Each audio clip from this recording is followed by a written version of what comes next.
친절한 뉴스입니다. 코로나가 한창일 때는 코로나로 고생했어도 독감 유행은 없었습니다. 팬데믹이 끝나자 이번엔 1년 넘게 독감이 떨어지지 않는 기현상이 벌어지고 있습니다. 보통 독감하면 A형 바이러스가 문제였는데 지금은 훨씬 복잡 다단합니다. 세 가지 바이러스가 동시에 유행하는 이른바 트리플데믹. 김세희 기자가 설명해드립니다. 1년 전 방역당국은 실내 마스크 착용 의무를 해제했습니다. 이제 마스크는 선택의 영역이 됐습니다. 대형 쇼핑몰에서는 마스크를 쓰지 않은 손님이 대부분입니다. 카페에서도 마스크 없이 대화를 나눕니다. 이제 필요하면 껴야 되는 걸로만 애기한테 옮기면 안 되니까. 긴 코로나19 방역 끝에 실내 마스크 착용에서 벗어났지만 그 대신 독감 같은 호흡기 감염병들이 대거 유행하기 시작했습니다. 독감 유행주의보는 지난 2022년 9월 발령 이후 1년 넘게 지속되고 있습니다. 이번 겨울 들어선 소아 청소년을 중심으로 확산 중입니다. 질병관리청은 현재 3가지 독감이 동시에 유행 중이라고 밝혔습니다. 유행기 초기인 지난해 9월에는 A형 독감이 유행했지만 최근 들어서는 B형 독감의 유행세가 커지고 있습니다. 이런 가운데 리노, 아데노, 호흡기 세포융합 바이러스까지 꼬리를 물고 유행을 이어가고 있습니다. 병원은 여전히 북적입니다.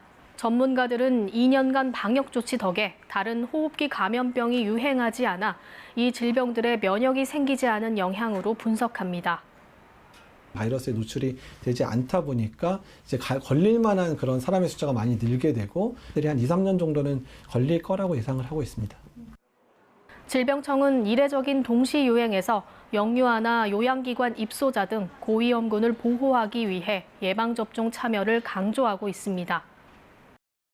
이렇게 각종 호흡기 감염병이 확산할 땐 종종 기승을 부리는 미세먼지도 주의해야 합니다.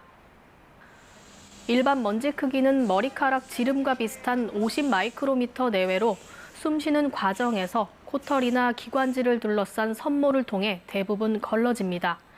반면 미세먼지는 일반 먼지의 6분의 1 크기로 입자가 작아서 전혀 걸러지지 않고 폐 속 깊숙이 바로 침투합니다.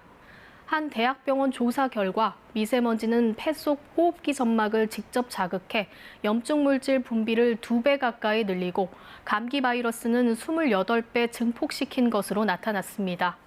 미세먼지 탓에 각종 호흡기 바이러스에 더 감염되기 쉽고 증상은 더 나빠질 수 있다는 얘기입니다.